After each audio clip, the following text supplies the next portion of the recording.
মমতা ব্যানার্জি হারার পরে এখনো পর্যন্ত যে বিবৃতি দিয়ে যাচ্ছেন, প্রত্যেকটা বিবৃতি কিন্তু ভারতের বিপক্ষে এবং একটা ধ্বংসাত্মক রাজনীতি হয়তো উনি খেলতে চলেছেন।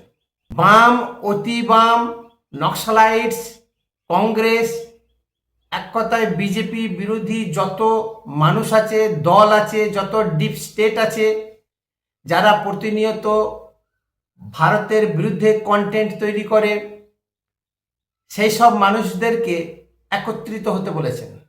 যে নক্সালাইটস, যে দেশ বিরোধী সন্ত্রাসবাদীরা ভারতকে একটা অশান্তিতে রাখার চেষ্টা করে আসছে দীর্ঘদিন ধরে, ঠিক তাদের সঙ্গে হাত মিলিয়ে কাজ করতে চাইছে মমতা ব্যানার্জি।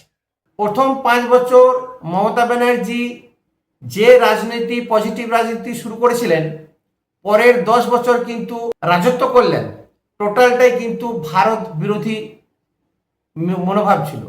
এবং কিভাবে যে বিনোদ জলের মতো জামাত, ইসলামী গোষ্ঠী বা যত বাংলাদেশি রোহিঙ্গাদেরকে এই দেশে ঢুকিয়েছে ডেমোগ্রাফিক চেঞ্জ করার জন্য, যেভাবে ভারতের মধ্যে থেকে একটা সাংবিধানিক পদে থেকে মমতা ব্যানার্জি এত সূক্ষ্মভাবে গেম খেলে গেছে, হিন্দুদের উপরে অত্যাচার, বাড়ি ঘর দৌড় ভেঙে দেওয়া।